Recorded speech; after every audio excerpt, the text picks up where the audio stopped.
एक मर्तबा आप यहाँ से मजलिस इत्तेहादुल मुस्लिमीन के सिपाही वारिस पठान को अपना आमदार बनाइए।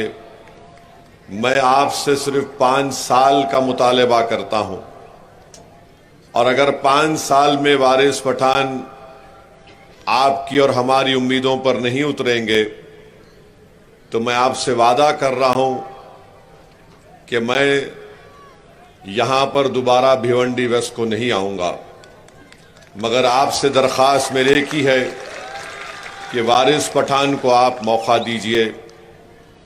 आपने बहुत से लोगों को मौका दिया और आपकी शिकायत हक बजानिब है कि जिसको आपने अपनी मोहब्बतों से नवाजा वो आपकी उम्मीदों पर नहीं उतरे।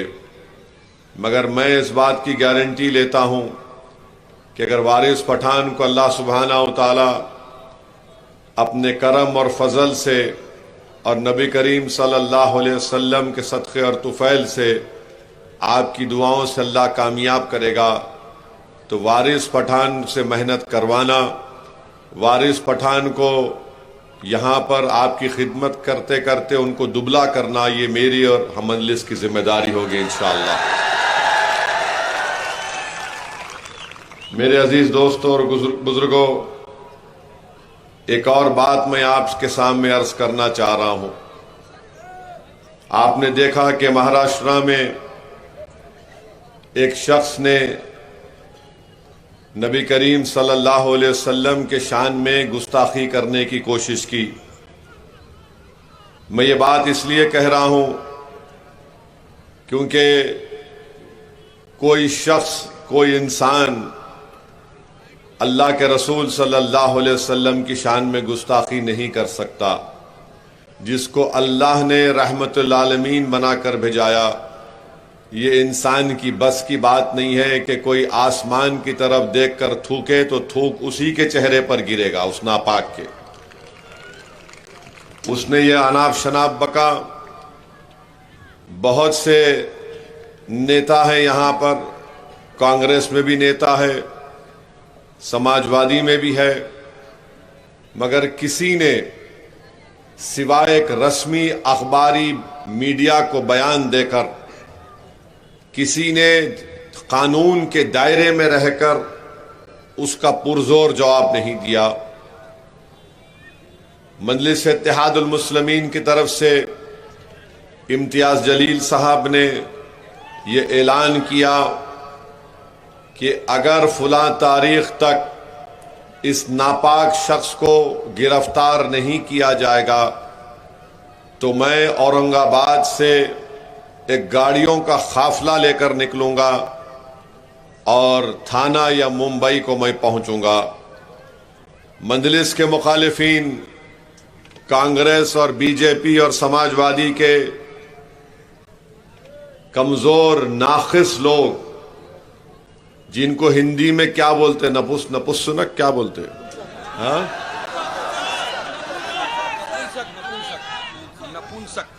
नपुंसक,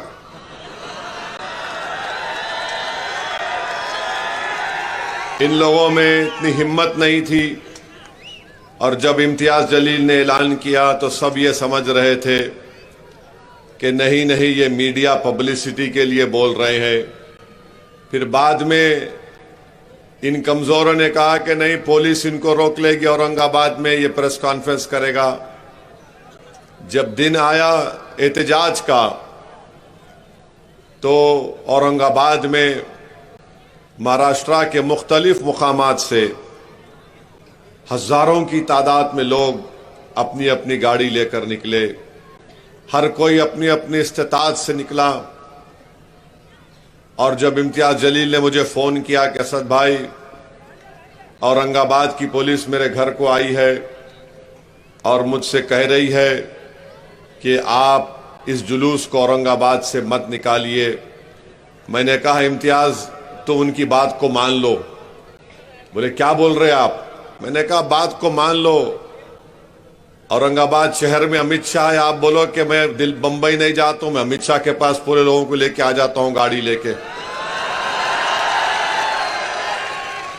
इत्तेफाक से उस दिन देश के होम मिनिस्टर वहीं पर थे, मिस्टर शाह।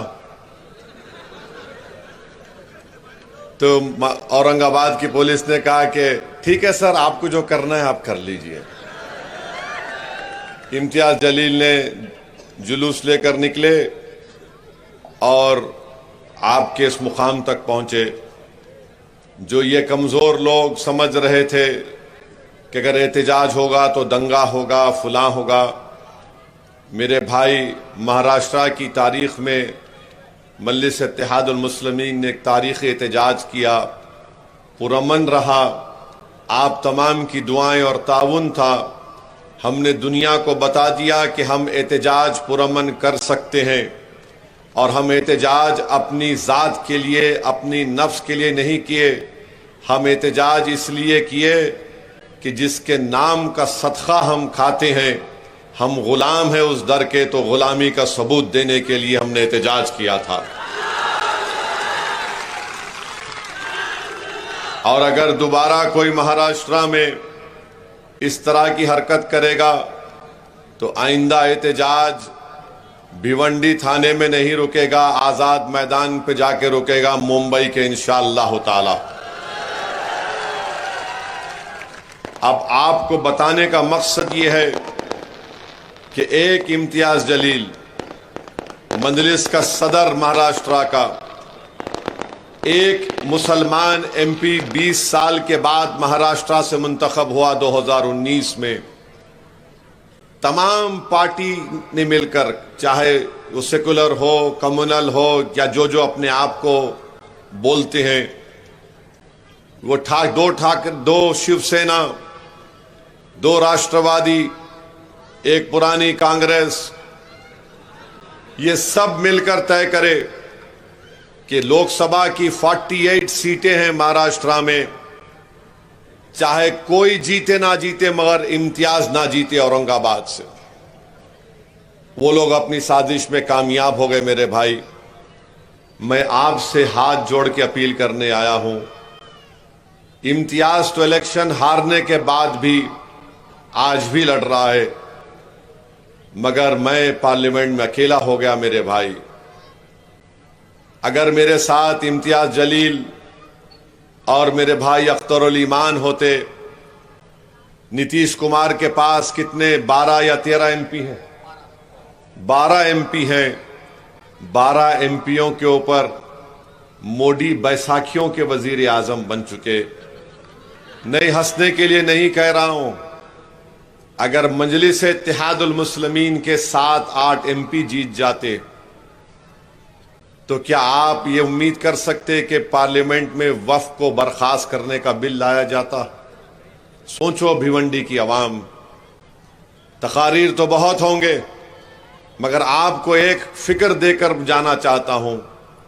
अगर मेरे साथ इम्तियाज जलील होते, अख्तरुल ईमान होते, तो वक्फ को बर्बाद करने का, मस्जिदों को छीनने का, दरगाहों को छीनने का बिल नहीं पेश होता। मेरे भाई, हम इस बात पर गौर नहीं करते कि हमारे नुमाइंदों की कितनी बड़ी जरूरत है हमको। हम सिर्फ यही समझते कि नहीं, मेरा फायदा नहीं, मेरा नुकसान है, ये मेरा नुकसान है, मेरा फायदा। मैं देखता हूं पार्लियामेंट में अकेला हूं, अल्हम्दुलिल्लाह अपनी जिम्मेदारियों को अल्लाह के फजल करम से मैं निभाता रहूंगा। मगर अगर तादाद भी तो कोई माने रखती, अगर तादाद होती हमारे पास 3, 4, 5 होते, तो ये कानून, ये बिल नहीं लाया जाता। जो धोखा औरंगाबाद में इम्तियाज जलील को दिया गया, मेरी आपसे अपील है कि आप उस धोखे का शिकार मत होइए। और मोमिन वो है जो 2 बार एक सुराख से नहीं डसा जाता। एक बार जालिमों ने हमको डसा, हम औरंगाबाद की पार्लियामेंट की सीट को खो दिए। वो ललचाई हुई नजरों के साथ अब आपके ऊपर नजर लगाकर बैठे हैं कि वारिस जीत कर ना जाए महाराष्ट्र के असेंबली में, क्योंकि वो जानते हैं कि वारिस एक तोप की तरह महाराष्ट्र के असेंबली में गरजेगा। वो जानते हैं कि वारिस को रोकना मुश्किल हो जाएगा। वो जानते हैं कि ये वारिस जो टीवी डिबेट पर बैठकर लड़ता है हक के लिए, अगर वो असेंबली में जीत कर आ जाएगा तो मुख्यमंत्री कोई भी हो, वारिस अपनी जबान को खामोश नहीं रख सकता। क्योंकि याद रखो मेरी इस बात को आप, याद रखो मेरी इस बात को आप, वारिस पठान की जबान पर कोई ताला नहीं है। वारिस पठान की जबान को कोई नहीं रोक सकता, क्योंकि वारिस पठान की जबान पर मजलिस इत्तेहादुल मुस्लिमीन लिखा हुआ है। दूसरों की जबान पर उनके नेता का नाम है। उनको अगर खांसना भी है तो पूछ के खांसना पड़ता है। उनको अगर बैतुल खला को जाना है तो पूछ के जाना पड़ता है कि सर मैं जाके आऊं। मजलिस ये काम नहीं करती। जहां पर गरीब और मजलूमों का मामला आएगा, हम शुरू से बोलते बेझिझक मुकाबला करो। इसीलिए आपने देखा कि पिछले 10 साल में 2014 से 24 तक मोदी ने जो भी कानून लाया, मजलिस इत्तेहादुल मुस्लिमीन ने उसकी मुखालिफत की।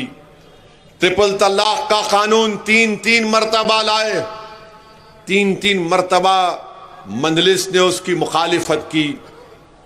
मोदी ने CAA का कानून लाया।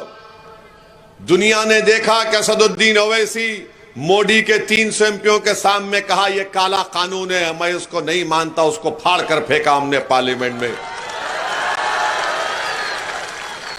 आपने देखा UAPA का कानून बनाया गया, मजलिस ने मुखालिफत की। अभी हालिया 1-1.5 महीना पहले वक्फ के बिल के कानून को पेश किया गया। उस वक्फ के कानून के इंट्रोडक्शन पर मजलिस की तरफ से मैंने खड़े होकर उन तमाम चीजों को बयान किया। ये वक्फ का कानून जो तुम बनाना चाहते हो बिल लाकर, ये वक्फ की जायदाद को खत्म करके रख देगा। तो मेरे अजीज दोस्तों और बुजुर्गों, एक बेबाक नुमाइंदे को आप यहां से कामयाब करिए, जो आपके इस विधानसभा के आपके तरक्याती विकास के काम को भी करवाए, जो आपकी आवाज में प्रशासन से लड़े, जो ये टॉरेंट इलेक्ट्रिसिटी के डिपार्टमेंट जो फिरौन बन चुकी है उसको रोके, और जब विधानसभा जाए तो एक शेर की तरह पुकार कर लड़े। आपको ऐसे नुमाइंदों की जरूरत है। दूसरे भी जीत कर जाते, नहीं मालूम कहां उनकी आवाज खो जाती है विधानसभा में। मैं आपको इस बात की जिम्मेदारी के साथ कह रहा हूं, वारिस पठान को आप मौका दीजिए, एक एक वोट को इस्तेमाल करिए। ये जो दूसरे उम्मीदवार हैं, ये कौन सी ये महाविकास क्या है, ये उद्धव ठाकरे जिसमें पे भी खड़ा हुआ है, औरंगाबाद में भी खड़ा हुआ है, मुफ्ती इस्माइल के खिलाफ भी खड़ा हुआ है, धूलिया में फारूक शाह के खिलाफ भी खड़ा हुआ है। तुम्हारी डीलिंग किससे हुई?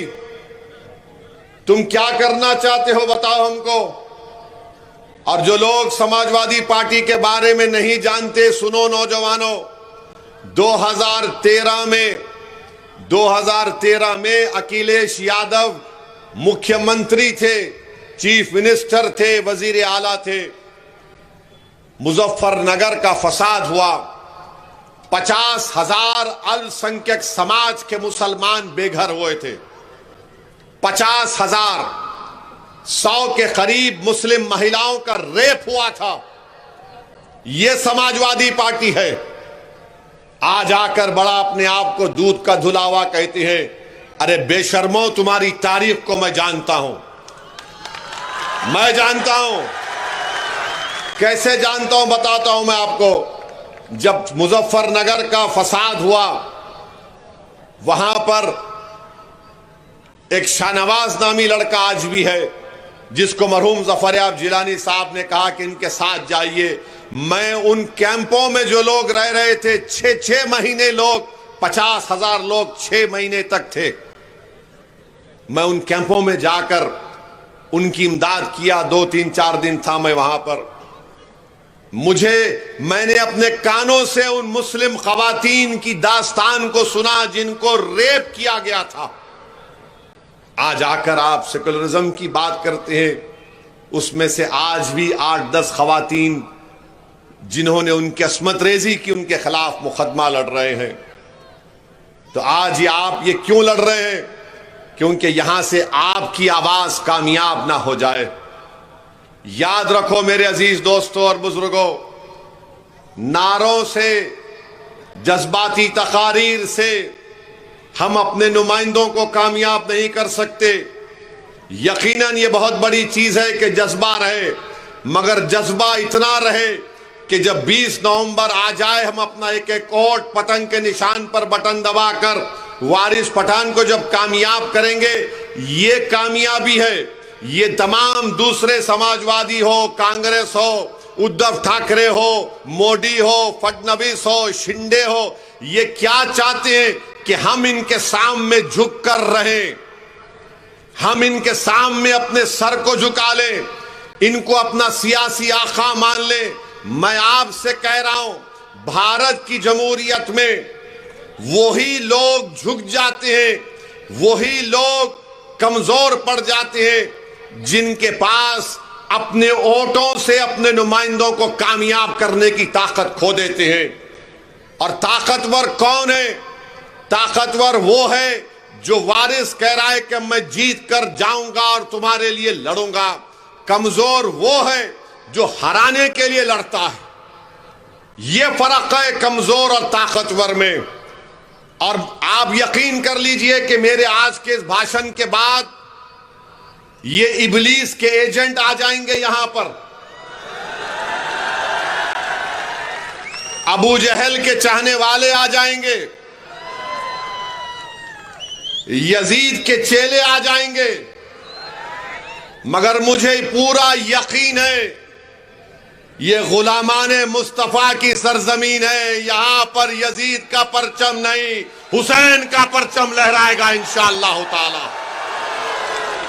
मुझे पूरा यकीन है कि यहां पर इबलीस कामयाब नहीं होगा, क्योंकि यहां पर सहाबा से मोहब्बत करने वालों की सरजमीन है। और हम आपको वादा कर रहे हैं। अच्छा, फिर मेरे भाषण के बाद आप देखना, जैसा 16 तारीख आएगी वो बोलेंगे वारिस जीत गया तो क्या उसकी सरकार बनती? अगर वारिस जीत गया तो क्या मंत्री बनता? अगर वारिस जीत गया तो क्या करेगा? ये कोविड की बीमारी 17 तारीख से शुरू करेंगे, कोशिश करेंगे, फैलाएंगे नहीं। तो इसका इंजेक्शन मैं अभी देके जा रहा हूं इन लोगों को। अब जिस्म के किस हिस्से पे लगेगा वो आपको मालूम, मैं नहीं बोलूंगा अपनी जबान से, अदब के दायरे में रहकर बोल रहा हूं।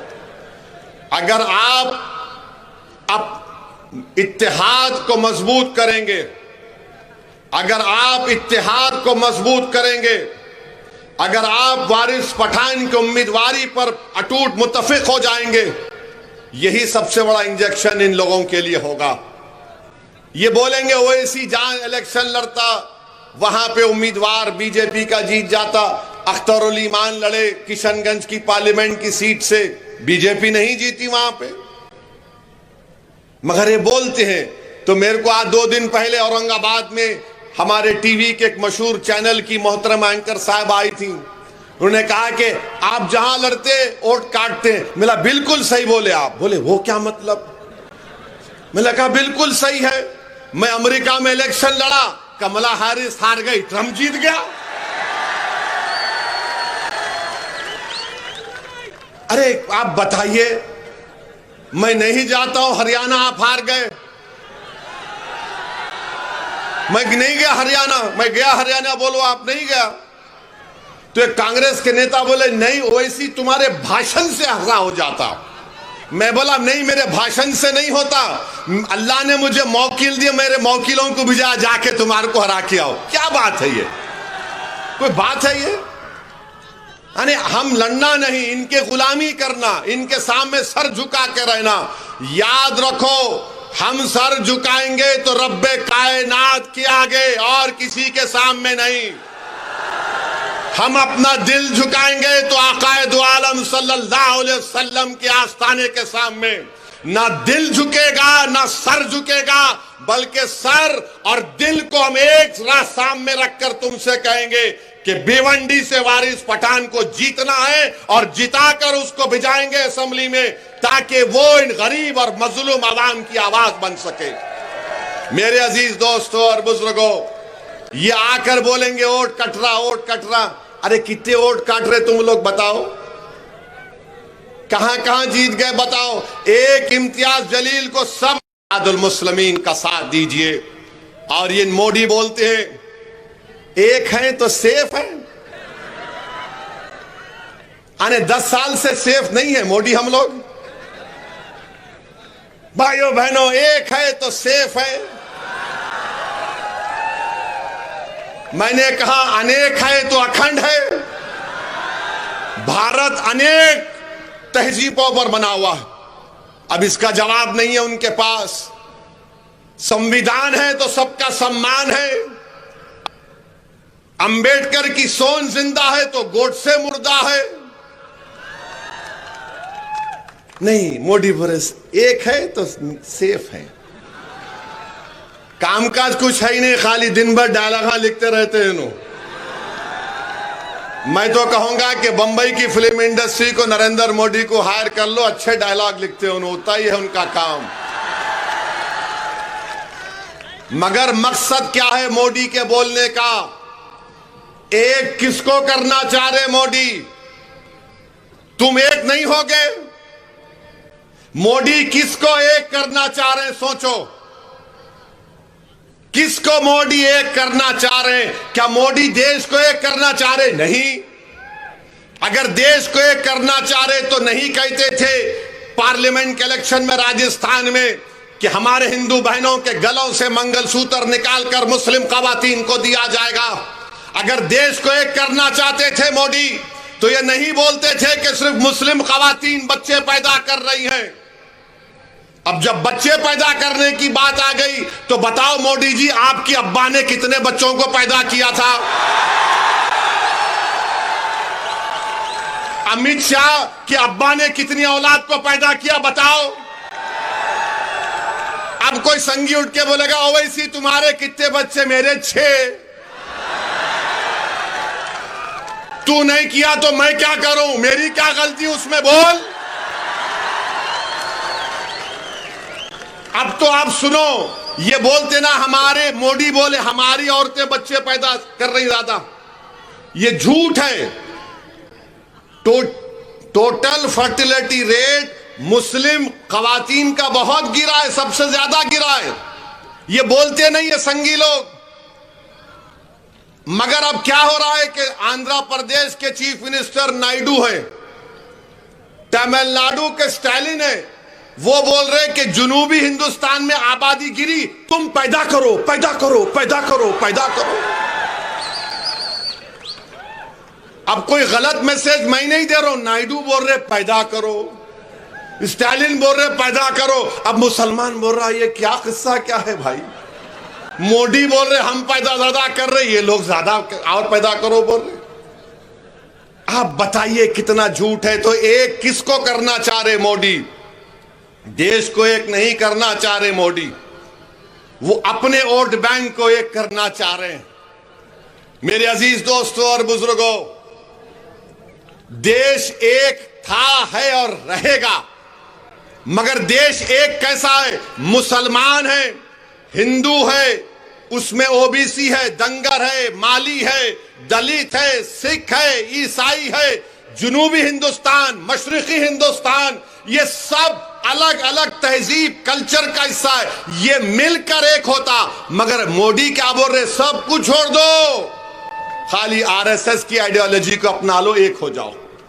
और आरएसएस की आइडियोलॉजी क्या है? इस देश में एक समुदाय रहेगा, एक कल्चर रहेगा, एक जबान रहेगी। इसीलिए मंजलिस कहती है कि अनेक है तो अखंड है। हम मोदी के इस एक है तो सेफ को नहीं मानते। अरे मोदी, तुमने नहीं कहा था दिल्ली के फसादात में कि कपड़े देखकर पहचानो? आपने कहा था ये, और फिर बोलते एक है तो सेफ है। 4 साल से चीन भारत की सरजमीन में घुस के बैठा है। मोदी ने देश को झूठ कहा था कि ना कोई घुसा है ना कोई घुसेगा। चीन बैठा हुआ है डेमचाक में, डेमसांग में, पांगसांगसू लेक में 65 पेट्रोलिंग पॉइंट में से 25 पे पेट्रोलिंग नहीं कर पाते। बफर जोन बना दिए। मोदी जी, ये देश की जमीन है, आपकी जाती जमीन नहीं है, जहां पर चीन को आपने बिठा दिया। और एग्रीमेंट चीन से हुआ लद्दाख के मामले में, और अरुणाचल प्रदेश में पेट्रोलिंग कर रहे। अब आप बोलेंगे भिवंडी में ये क्यों बात कर रहे? इनकी झूठ को बेनकाब करने के लिए। मेरे अजीज दोस्तों और बुजुर्गों, फिर ये देवेंद्र फडणवीस आजकल रातों में भी मेरा वजीफा पढ़ रहे हो। अब बोल रहे ओवैसी तुम हैदराबाद से आए, हैदराबाद चले जाओ। देवेंद्र फडणवीस तुम समझो इस बात को, तुम अपने दिमाग से निकाल दो इस बात को कि फडणवीस बड़ा है, ओवैसी छोटा है। फडणवीस ऊंची कुर्सी पे बैठेगा, ओवैसी नीचे बैठेगा। नहीं फडणवीस, ये तुम्हारी दिमाग की गलती है। बाबा साहेब अंबेडकर का संविधान ने सबको बराबर बना दिया। अगर तुम बैठोगे तो कुर्सी पे टांग डाल के ओवैसी तुम्हारे आंख में आंख डालकर बोलेगा कि मेरा हक मुझे दो। और देवेंद्र बोल रहे नहीं तुम हैदराबाद से हैदराबाद को चले जाओ।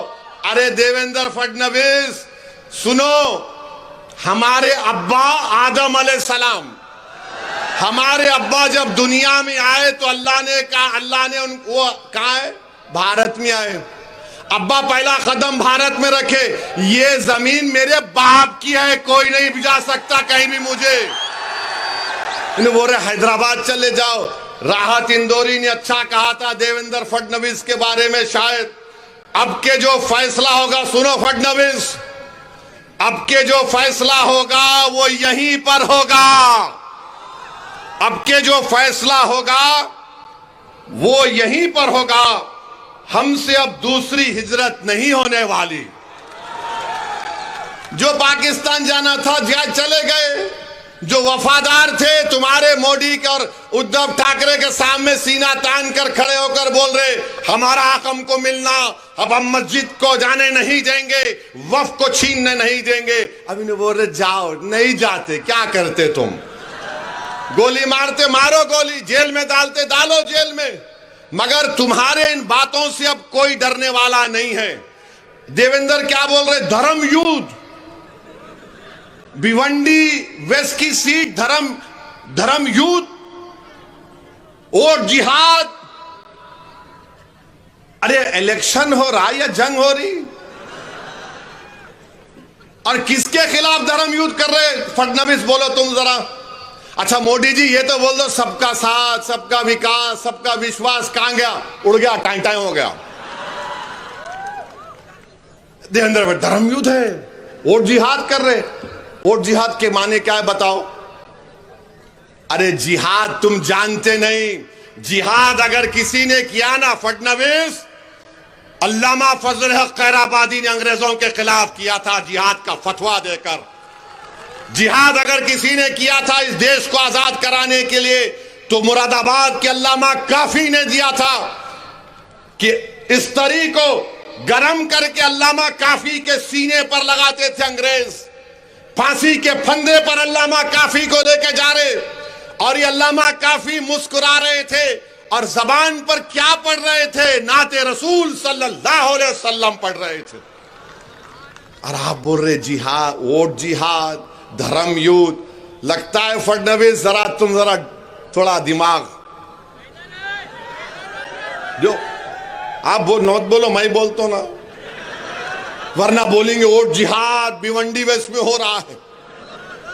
यानी अगर कोई वारिस पठान इंशाल्लाह कामयाब हो गए तो सबसे ज्यादा तकलीफ जिस्म के उस हिस्से में किसी को होगी तो देवेंद्र फडणवीस को होगी। वोट जिहाद हुआ, वोट जिहाद हुआ। हम अपने पसंद के उम्मीदवार को वोट डालेंगे। अच्छा तुम अयोध्या की सीट हार गए, वो क्या था? धर्म युद्ध था। मोदी की मेजॉरिटी 1.5 लाख पे आ गई, वो क्या? धर्म युद्ध था। गुजरात में तुम सीट हार गए, धर्म युद्ध था। मगर जहां पे मंजलिस आ गई, देवेंद्र फडणवीस आ गए। अच्छा, अब उन्हों भी आए यूपी से, क्या बोल रहे हो? कटेंगे क्या? बटेंगे तो कटेंगे। अरे ये कौन सी जबान है? मुख्यमंत्री की जबान है ये। बटेंगे तो कटेंगे। कहां बट रहे हैं? तुम ही तो घर तोड़ रहे बुलडोजर से। तुम ही तो बुलडोजर से घर तोड़ रहे गरीबों का। तुम्हारी सरकार में अतीक को गोली मार दी गई, उनके भाई को हथकड़ियां हैं, तुम गोली मार दिए। मेरी गाड़ी पर गोलियां चलाए विधानसभा के इलेक्शन में, दासना में 6 गोलियां मुझ पर चलाए। ये और बात है कि अल्लाह ने अपने हबीब के सदक़े मुझे बचा लिया। मगर एक बात सुनो, मेरी एक बात सुनो। ये गोलियां चलाने वालों को बोल रहा हूं जो बाबा सिद्दीकी को मारे। अरे सुन मेरी बात को जालिम, जो इस दुनिया में आता है ना, अल्लाह उसको उसकी मां की पेट में भिजाने से पहले आलम अरवाह में अल्लाह उसकी इज्जत, उसकी रिज़्क़, उसकी जिंदगी लिख कर भी जाता। अगर मेरी मौत शहीदों की तरह होगी तो लाखों बार मैं कबूल करने को तैयार हूं। कब चलाएगा गोली? चला मुझ पर। तुम समझ रहे हम मौत से डरने वाले? अरे मौत से नहीं डरते हम। हमारी दुआ एक ही होती कि जब कभी भी जिस्म से अल्लाह रूह निकालेगा, एक बार अल्लाह अपने हबीब का दीदार करा दे और कलमे पे हमारा जबान पर कलमा अल्लाह नाफिज कर ले, हम जाएंगे दुनिया से।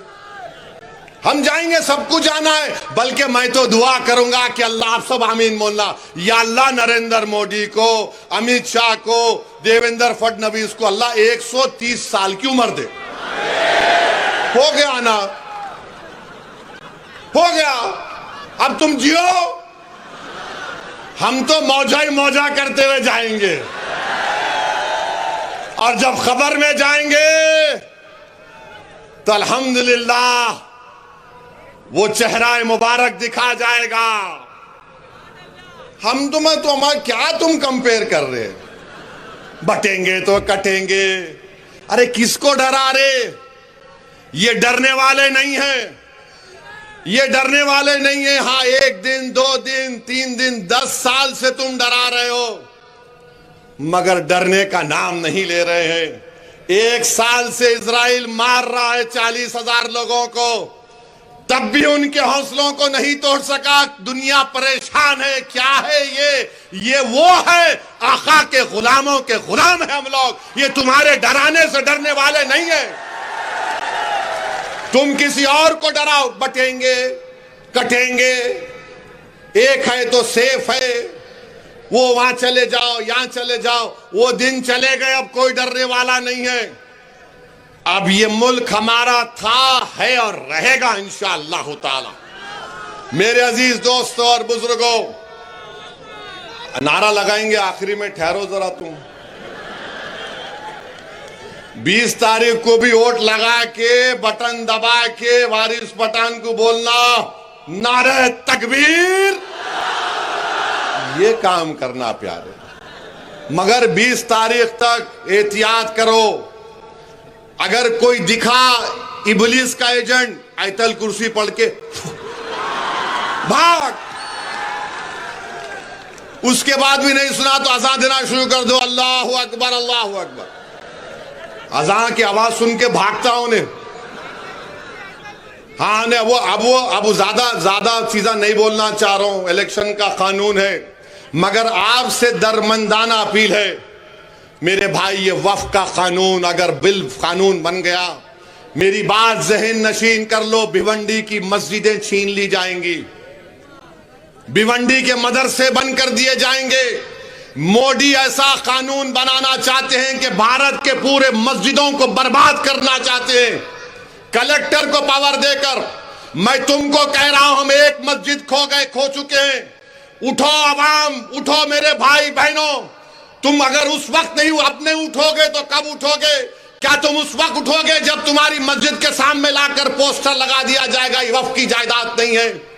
क्या तुम उस वक्त उठोगे जब कब्रिस्तान पे नोटिस लगाई जाएगी कि ये वक्त नहीं है? क्या तुम उस वक्त उठोगे जब तुम्हारी खानखाहों को बंद कर दिया जाएगा? क्या तुम उस वक्त उठोगे जब दरगाहों को मुखफिल कर दिया जाएगा?